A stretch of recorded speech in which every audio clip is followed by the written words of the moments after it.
What if death isn't the end of consciousness, but merely a transition your brain can't fully process while you're alive? Modern science is uncovering something the ancient mystery schools always knew. Awareness might not need a body to exist.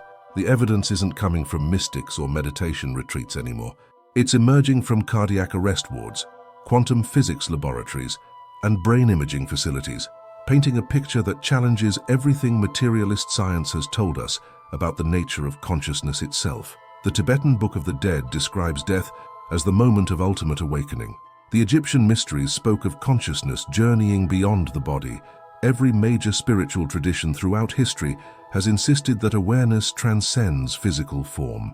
For centuries, science dismissed these as comforting fictions, stories we tell ourselves to cope with mortality's terror. But something unexpected has happened over the past 50 years. Rigorous, peer-reviewed research has begun documenting phenomena that shouldn't exist if consciousness is merely brain activity. People clinically dead, with flatlined EEGs and no measurable brain function, are reporting verifiable perceptions of their surroundings.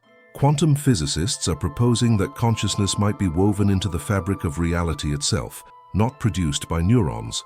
Neuroscientists are detecting sustained electrical activity in brains minutes after cardiac arrest, in patterns that suggest organized awareness rather than random firing. Here's what we're going to explore. First, we'll examine the undeniable evidence from near-death experiences, focusing on cases where patients reported specific, verifiable details they couldn't have known. Then, we'll dive into quantum consciousness theory and why some of the brightest minds in physics believe awareness is a fundamental property of the universe, not an emergent byproduct of matter.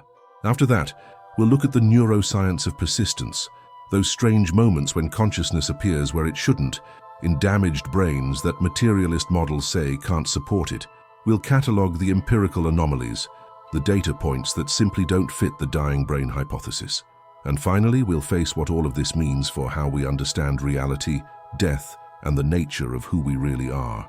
This isn't about proving an afterlife in the religious sense. This is about following the data wherever it leads, even when it leads somewhere that makes us fundamentally reconsider the relationship between consciousness and physical reality.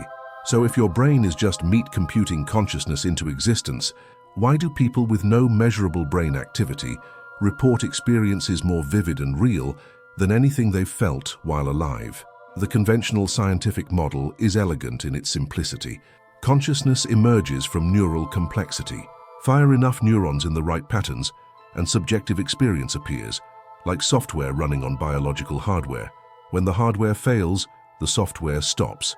Death is lights out, the permanent cessation of the program that was you.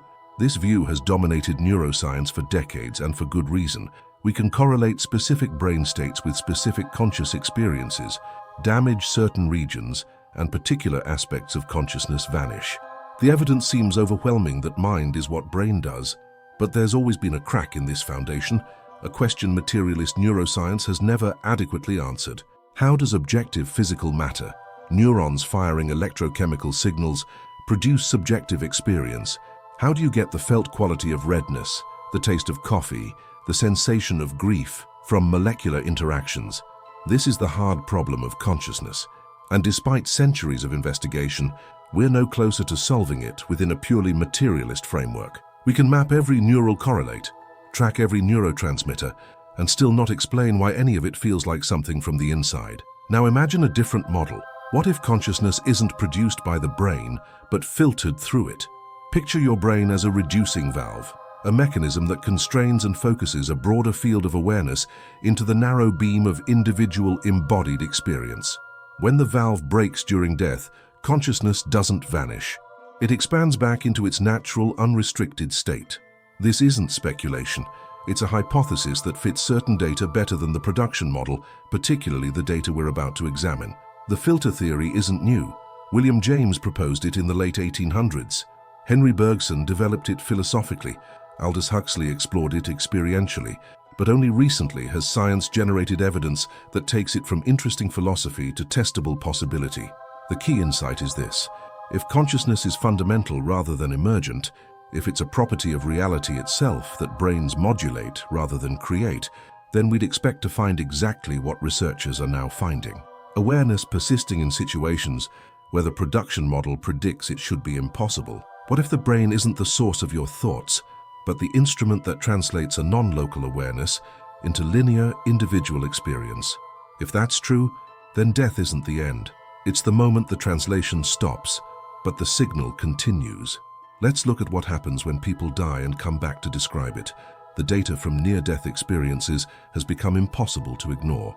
This isn't about anecdotes anymore. We're talking about large-scale prospective studies with rigorous methodology, examining what happens to consciousness during cardiac arrest. The AWARE study, led by Dr. Sam Parnia, monitored over 2,000 cardiac arrest cases across multiple hospitals. The findings were striking. A significant percentage of survivors reported continued awareness during the period when their hearts weren't beating and their brains showed no electrical activity, but subjective reports alone prove nothing. What matters is verification. Here's where it gets specific. Some patients in the AWARE study reported perceptions that were later confirmed as accurate. They described conversations between medical staff, specific procedures performed on their bodies, details of the resuscitation room they couldn't have seen from their position on the table. One patient accurately reported a visual stimulus placed on a high shelf, specifically designed to be visible only from a ceiling vantage point at a time when his brain was flatlined. This shouldn't be possible if consciousness is purely neural activity. You need a functioning visual cortex to process sight, yet this man perceived visually with no measurable cortical function. Dr. Bruce Grayson, often called the father of near-death experience research, spent decades developing scientific tools to measure and categorize these experiences. His Grayson scale evaluates the depth and characteristics of NDEs based on specific criteria: cognitive features, affective features, paranormal features, and transcendental features. What emerged from his research is a consistent pattern. Despite vast differences in cultural background, religious belief, and personal history, people who undergo cardiac arrest often report remarkably similar experiences: the tunnel, the light, the life review, the encounter with deceased loved ones or beings of profound wisdom, the overwhelming sense of unconditional love, the decision point where they're told it's not their time or they choose to return. This consistency is significant. If NDEs were merely hallucinations produced by a dying brain, we'd expect random, chaotic imagery shaped primarily by individual psychology and cultural conditioning. Instead, we see universal patterns that transcend cultural boundaries. A Buddhist monk in Tibet and an atheist scientist in London might describe their NDEs using different vocabulary, but the core structure remains eerily consistent. The Tibetan speaks of the bardo, the intermediate state between lives. The scientist speaks of a non-physical realm of pure consciousness. Are these really different experiences or different interpretations of the same fundamental phenomenon? The dying brain hypothesis tries to explain NDEs as neurological artifacts. Oxygen deprivation causes hallucinations. Random neural firing creates tunnel vision. Endorphin release produces euphoria. Temporal lobe seizures generate out-of-body sensations. Each individual element can potentially be explained away, but the hypothesis struggles with the totality of the experience.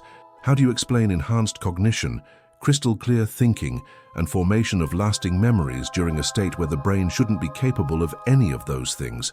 People consistently report that their NDE was the most real, most lucid experience of their entire lives, more vivid than ordinary waking consciousness. This is the opposite of what we'd expect from a malfunctioning, oxygen-starved brain producing confused hallucinations. Then there are the veridical NDEs, the cases that push skepticism to its limits.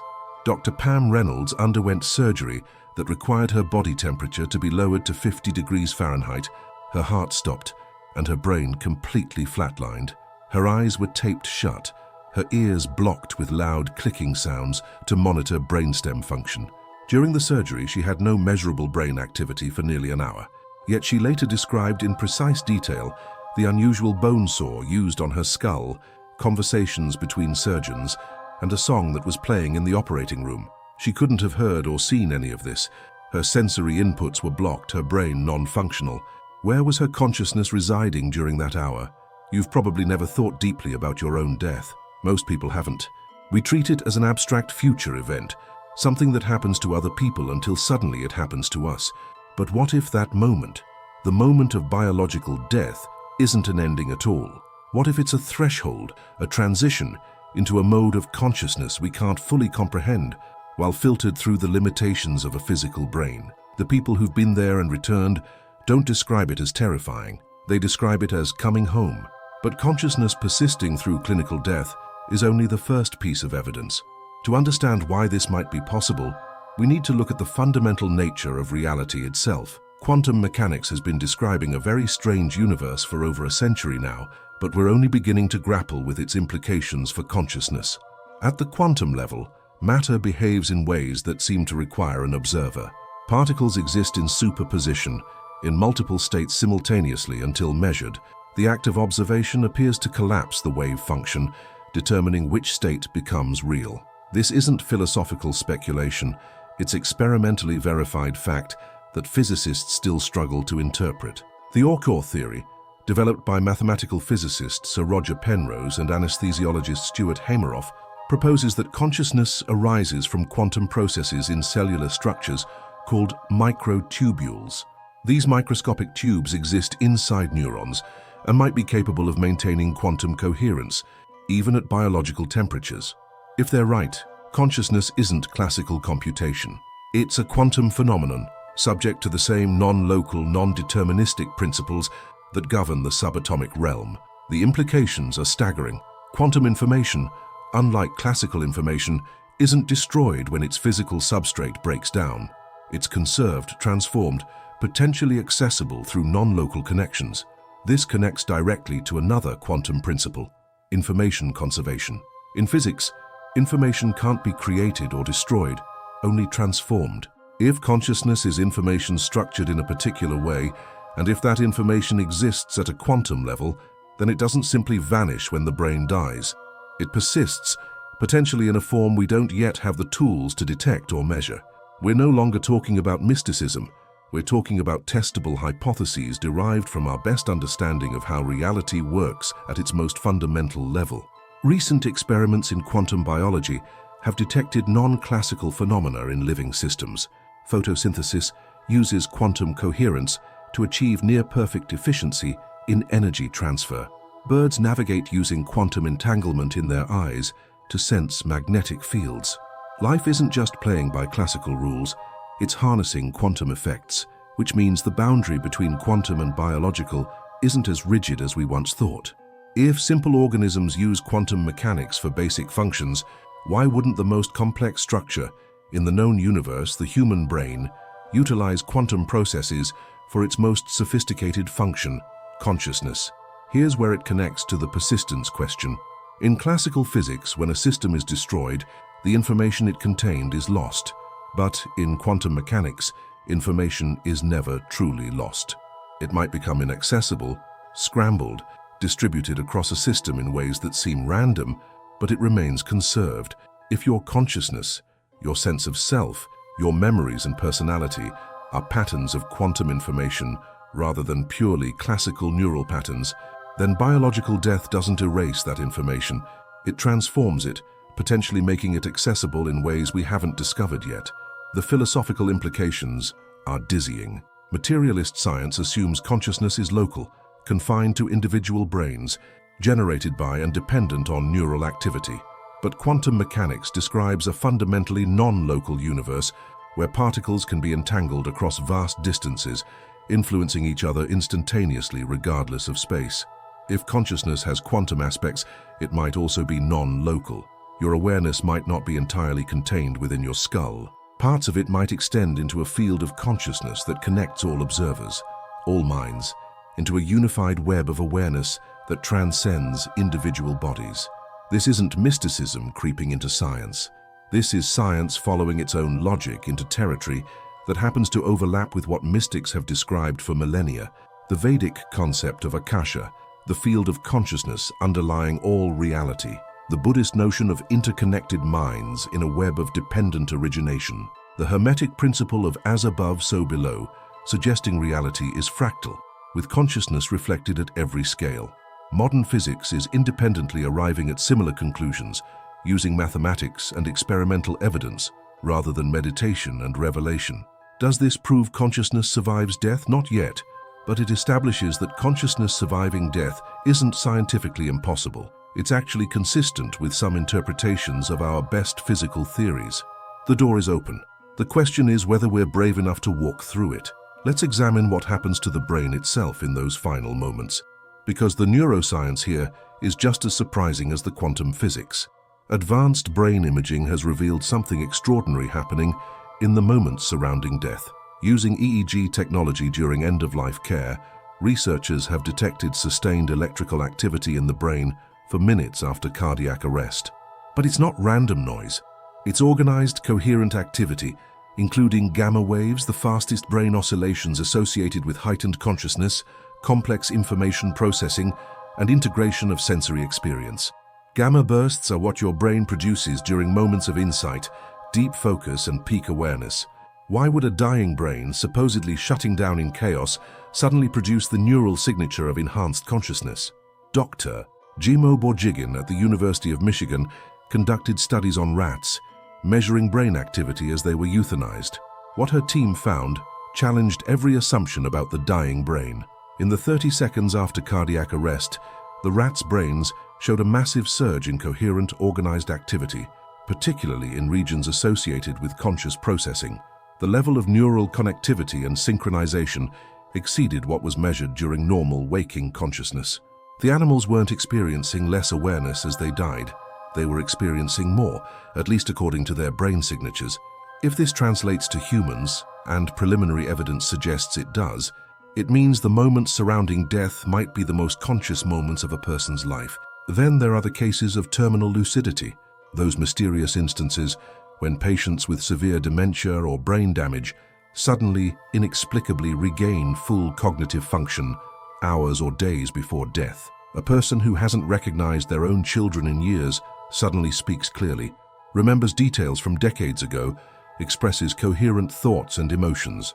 Then, shortly after this window of clarity, they die. How is this possible if consciousness is solely produced by neural structure? Their brains haven't healed, the physical damage is still present, often worse than before, yet somehow, consciousness breaks through, functioning at a level the damaged brain shouldn't be able to support. Dr. Alexander Bathiani has documented hundreds of these cases. The pattern is consistent across different types of brain pathology, from Alzheimer's to tumors to stroke damage. In the days or hours before death, something changes. The person returns fully present, as if the constraints that were suppressing their consciousness have temporarily lifted. Then they transition out of life, having had one final window of clarity. The materialist explanation would be a temporary metabolic surge, but that doesn't explain how a brain with severe structural damage suddenly coordinates complex thought, memory retrieval, and emotional processing. It's as if consciousness was never really gone, just unable to express itself through the damaged neural interface, and in those final moments, the interface becomes briefly transparent. There's also evidence from studies of persistent vegetative states and locked-in syndrome. Patients diagnosed as unconscious, showing minimal brain activity, have been found to possess awareness when tested with advanced fMRI protocols. Researchers asked them to imagine playing tennis or walking through their house. These different mental tasks produced distinct, detectable patterns of brain activation. Patients who appeared completely unresponsive were answering questions, following instructions, proving they were conscious despite being trapped in bodies that couldn't express that consciousness through normal channels. Some of these patients were in vegetative states for years, yet when communication was finally established, they reported being aware the entire time, hearing conversations, experiencing emotions, fully conscious but unable to respond. What does this tell us? That consciousness and its observable expression are not the same thing.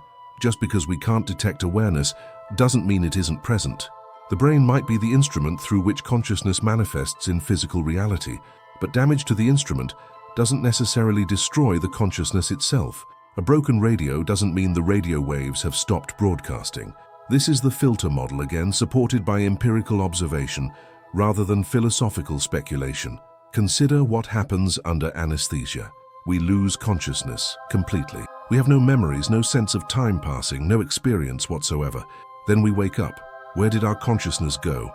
The standard answer is that it was suppressed, that the neural activity supporting awareness was inhibited by chemical agents. But here's the strange part. Some anesthetics don't significantly reduce overall brain activity. They just disrupt the connectivity between brain regions, preventing the integrated information processing that correlates with consciousness. Your neurons are still firing, but they're not communicating in the right patterns. When the anesthetic wears off and connectivity is restored, consciousness returns.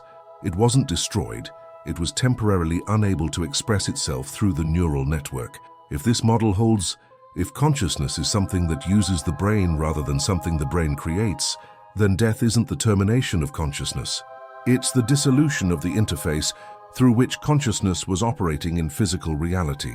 The filter breaks, the reducing valve opens, and awareness expands back into whatever its natural state is, beyond the constraints of individual, embodied experience. This would explain why near-death experiencers consistently report feeling more conscious, more aware, more vividly alive during their NDEs than at any other point in their lives. They're experiencing consciousness in its unrestricted form, no longer compressed and limited by the narrow focus of a biological nervous system. You've experienced this in small ways without realizing it. Those moments of sudden insight, when a solution appears fully formed in your mind. Those instances of inexplicable knowing, when you're certain of something you have no logical reason to be certain about. Those feelings of connection to something larger than yourself, fleeting but profound. What if those aren't anomalies in your brain chemistry? What if they're moments when the filter becomes briefly transparent, allowing you to glimpse the broader consciousness you're normally disconnected from by the demands of embodied existence? But we're not done with the evidence. There are anomalies in the data that the dying brain hypothesis simply can't explain. The empirical anomalies are where the materialist model starts to crack under its own weight. Let's talk about veridical out-of-body experiences during cardiac arrest. Veridical means verifiable, factually accurate, not subjective hallucination. A patient is clinically dead, brain activity flatlined, eyes closed or taped shut, lying on an operating table. They later report seeing specific objects in the room, reading serial numbers on equipment mounted near the ceiling, describing the colors and patterns of surgical staff's clothing, recounting entire conversations. These details are checked against medical records and witness testimony. They're accurate. The patient saw and heard things their physical body could not have perceived.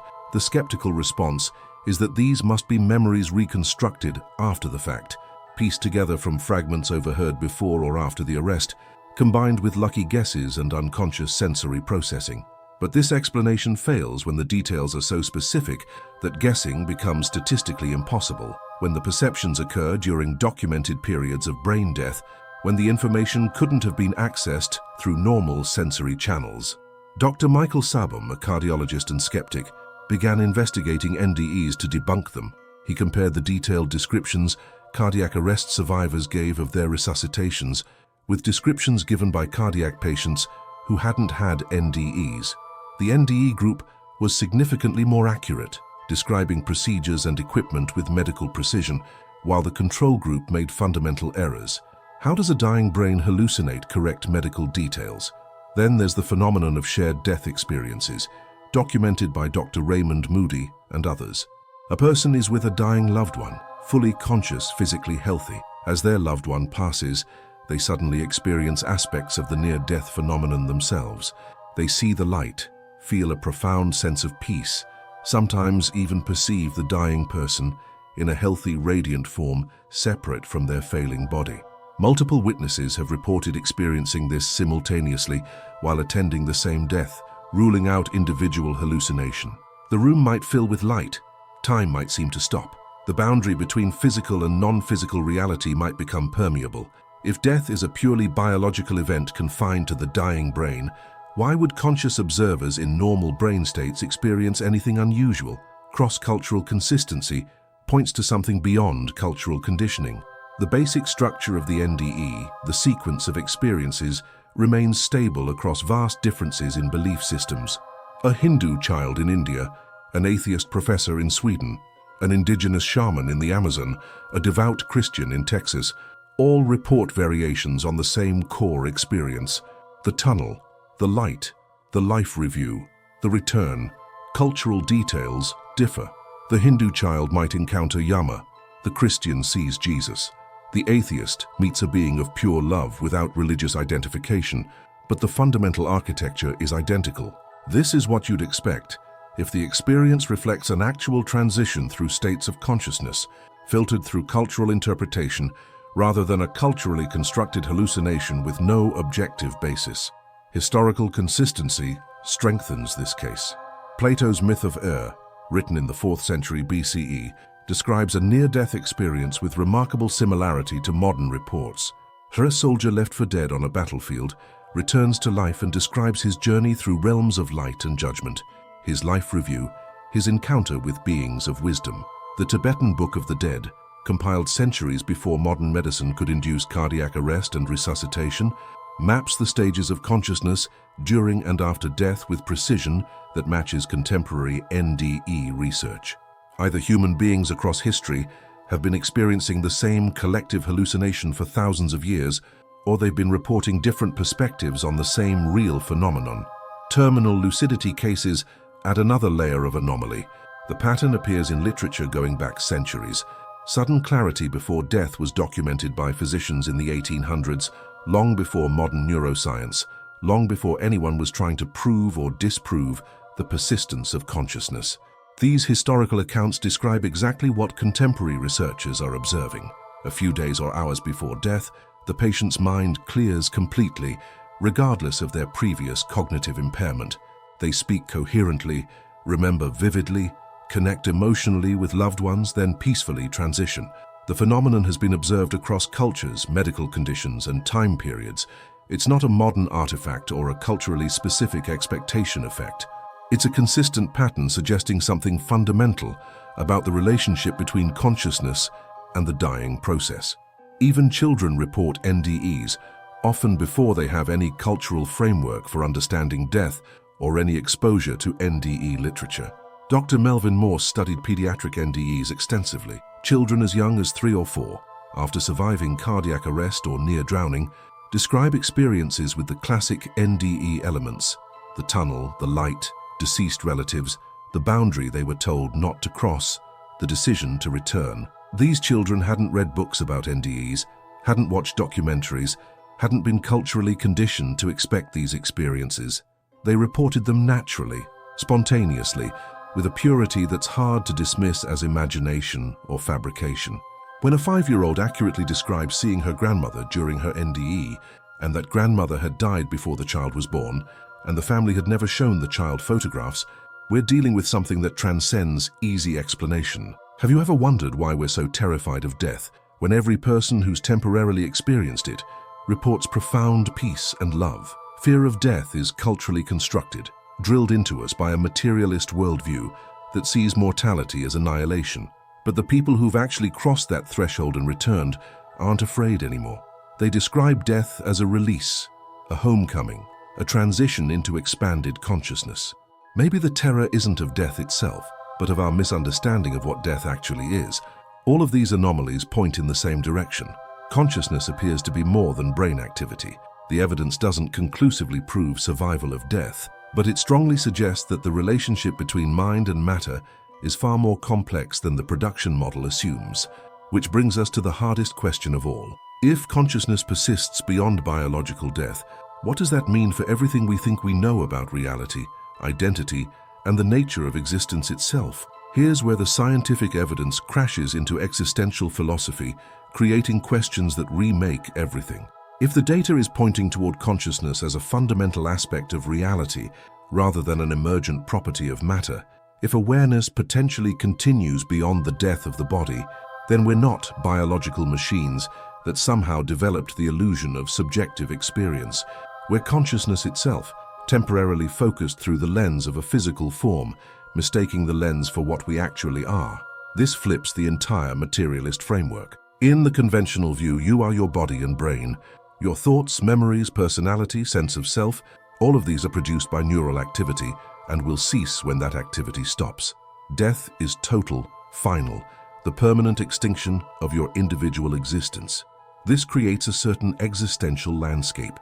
Life is a brief window between two voids, meaningful only insofar as we create meaning within that window, and ultimately futile because everything we create, everything we are, will be erased. It's a bleak picture, however much we try to dress it up with talk of legacy and living on through our impact. But if consciousness doesn't require a physical substrate, if it's a primary feature of reality that bodies temporarily organize and focus, then death isn't extinction, it's transformation. The wave returns to the ocean, but the ocean was always what the wave really was. Your individual embodied self, the person reading these words right now, is a temporary configuration of eternal consciousness, exploring physical reality through a biological interface. When that interface fails, the consciousness doesn't vanish. It transitions back into its natural, unbounded state, maintaining continuity of identity while releasing the constraints of individual, separated existence. The implications for how we live become profound. If death is the end, then the pursuit of pleasure, the accumulation of experience, the maximization of individual satisfaction before the lights go out, all of that makes a certain nihilistic sense. Why not take what you can get while you can get it? Why sacrifice now for a future that will inevitably be destroyed? But if consciousness continues, if there's continuity of awareness across the transition we call death, then the choices you make here might carry forward. The person you're becoming, the patterns of thought and behavior you're reinforcing, the love you cultivate or the harm you inflict, none of it simply disappears. It's the content of the consciousness that continues. This is where the ancient wisdom traditions suddenly seem less superstitious and more pragmatic. The Buddhist emphasis on karma, not as cosmic reward and punishment, but as simple cause and effect in consciousness. The actions you take shape the consciousness you become, and that consciousness persists. The Christian teaching about reaping what you sow, storing up treasures in heaven rather than on earth. If consciousness continues, then what you accumulate in consciousness matters more than what you accumulate in matter. The Hermetic principle of mental transmutation, the idea that we create our reality through the quality of our consciousness. If consciousness is fundamental, then developing and refining it becomes the actual purpose of existence, not a spiritual hobby practiced on weekends. Near-death experiencers often report a life review, a panoramic, instantaneous re-experiencing of every moment of their lives, but with a crucial difference. They experience it from every perspective.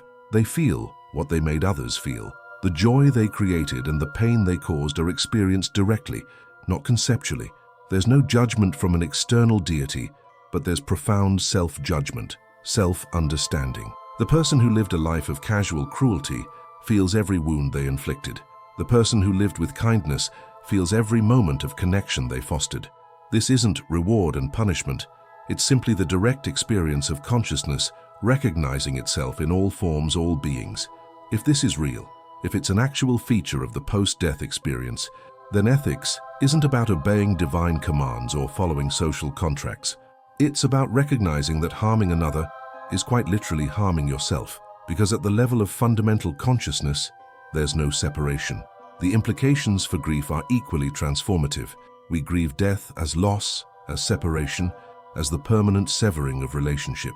And from the perspective of embodied existence, that's real. The physical presence is gone, the shared experiences end, the future you imagined together doesn't happen. That grief is valid and necessary. But if consciousness persists, if death is transition rather than termination, then the person you're grieving hasn't been annihilated. They've changed form. The relationship has changed, but relationship itself might continue in ways we don't fully understand while trapped in physical bodies. Cultures with less materialist worldviews maintain active relationships with ancestors, speaking to them, feeling their guidance, experiencing their presence. Maybe that's not primitive superstition.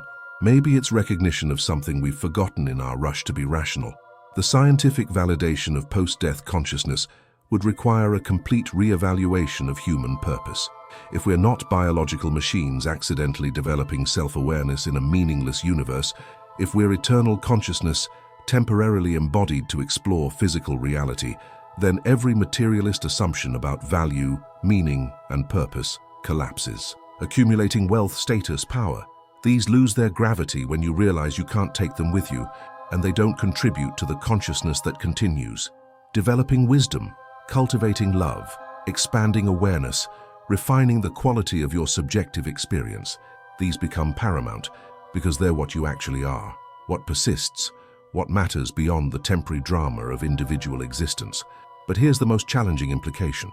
If consciousness is fundamental, if it underlies and pervades all reality, then the universe isn't indifferent. It's not dead matter accidentally spinning into complexity. It's conscious, aware, purposeful. This doesn't mean there's a bearded deity sitting on a cloud judging your sins. It means reality itself is conscious, and you're what reality is doing in this particular configuration of space and time. The mystics called this the Godhead, Brahman, the Tao, the ground of being. Science might be independently discovering the same truth through quantum mechanics and consciousness research. Reality is awareness exploring itself through infinite perspectives, temporarily forgetting its unity to experience the drama of separation, limitation, individuality, and then remembering itself through experiences like death, deep meditation, psychedelic states, profound love, any moment when the boundaries dissolve and you recognize your true nature as consciousness itself. This could all be wrong. The evidence might have alternative explanations we haven't discovered yet. Materialist neuroscience might eventually solve the hard problem of consciousness and explain NDEs as complex but ultimately physical phenomena. But the evidence we have right now, the cumulative weight of near-death research, quantum consciousness theory, neuroscience of terminal states, and cross-cultural consistency, is pointing in a very specific direction. It's suggesting that consciousness isn't what brains do, it's what reality is, and brains are temporary instruments through which the eternal witnesses the temporal. Your entire life might be consciousness learning what it's like to be you, exploring physical reality through your particular perspective. And when your body dies, that perspective will dissolve back into the infinite field of awareness from which it temporarily emerged. You'll remember what you've always been. The wave will recognize itself as ocean, and the fear of death, that primal terror of non-existence, will be revealed as a misunderstanding. You're not a temporary flash of awareness in an unconscious universe. You're the universe, temporarily aware of itself as an individual, about to return to full awareness of what you've always been. So here's the question that never really gets answered, the one you'll have to sit with for yourself. If scientific evidence is increasingly suggesting that consciousness transcends physical death, that your awareness is more fundamental than your body, that you're not a person having a temporary conscious experience, but consciousness having a temporary personal experience, then who are you really? And if death isn't the end, but a transition, a doorway, a return to your natural state of unrestricted awareness, then what are you supposed to be doing with this strange, brief, focused experience of embodied existence? The ancient mystery schools taught that knowing yourself is the ultimate purpose of human life. Modern science might be on the verge of proving why. You're not just discovering who you are, you're remembering what you've always been, consciousness itself, playing at being human for a little while before returning home. The hunt for truth continues, beyond the veil, into territory where science and mysticism finally converge. Maybe death isn't the end of consciousness. Maybe it's the only moment consciousness fully recognizes itself. If these ideas resonate with you, consider subscribing. This channel explores the frontier where ancient wisdom meets modern science, where questions matter more than answers, and where the greatest mystery isn't out there in the cosmos but here in the nature of awareness itself. The journey continues.